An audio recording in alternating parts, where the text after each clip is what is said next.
Imaginez le scénario suivant. Vous rencontrez quelqu'un dans une soirée, vous rentrez chez vous, vous allez sur Facebook et vous décidez de l'ajouter comme ami. Et là, vous vous rendez compte qu'en fait vous aviez plein d'amis en commun dont vous n'aviez même pas parlé. Prenez une personne au hasard parmi la population mondiale. A priori, vous ne la connaissez pas. Mais peut-être qu'une de vos connaissances la connaît.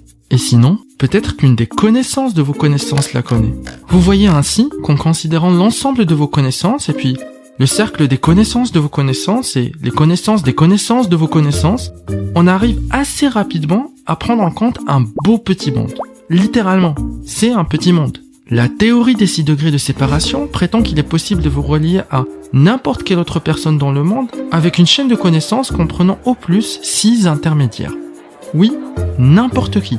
Le président de la République, Paul McCartney, Bill Gates, mais aussi n'importe quel Inuit ou membre d'une tribu amazonienne. Attends.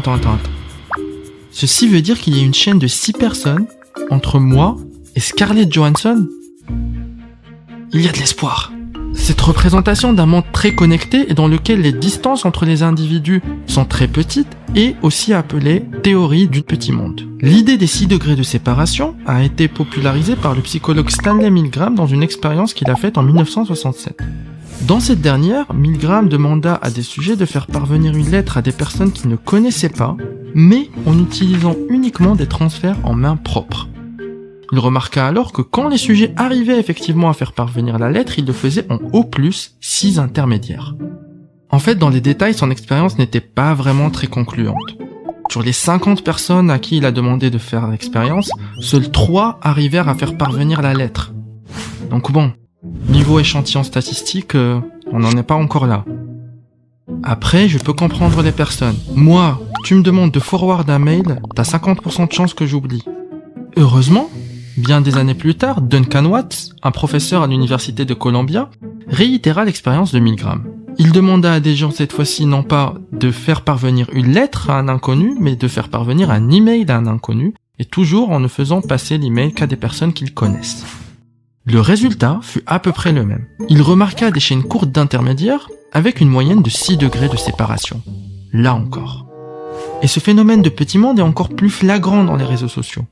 Par exemple, il a été établi que, dans Facebook, le nombre moyen d'intermédiaires entre 2 individus est non plus de 6, mais seulement de 4 degrés de séparation. Et ce curieux phénomène de petit monde apparaît dans d'autres domaines encore, comme les co-auteurs dans les publications scientifiques. Mathématiquement, on remarque même ce phénomène de petit monde si on considère que les relations d'amitié sont totalement aléatoires et indépendantes. Par exemple, on prend un grand nombre de personnes et entre chaque duo de personnes, on jette un dé. Si le dé tombe sur 1, vous dites que les personnes sont connectées, qu'elles sont amies, et si le dé tombe sur autre chose que 1, vous dites qu'ils ne sont pas amis. On obtient alors un graphe d'amitié totalement aléatoire. Et pourtant, dans ce graphe d'amitié, la propriété de petit monde est encore vérifiée. Avec grande probabilité. Bien sûr, ceci n'explique pas totalement pourquoi on observe ce phénomène dans la vraie vie, mais ça donne une petite idée. Même s'il existe un algorithme informatique permettant de trouver la liste des amis reliant une personne à une autre, il reste assez difficile pour un être humain de savoir exactement quel est son degré de séparation d'une autre personne. Et c'est peut-être ce qui rend fascinant ce phénomène de petit monde.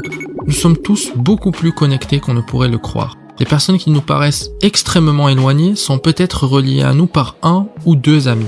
Mais en même temps, nous n'avons généralement aucune idée de la liste des intermédiaires qui nous relient aux autres. C'est finalement ce qu'exprime le personnage de Ouija dans la pièce et le film du début des années 90, 6 Degrees of Separation.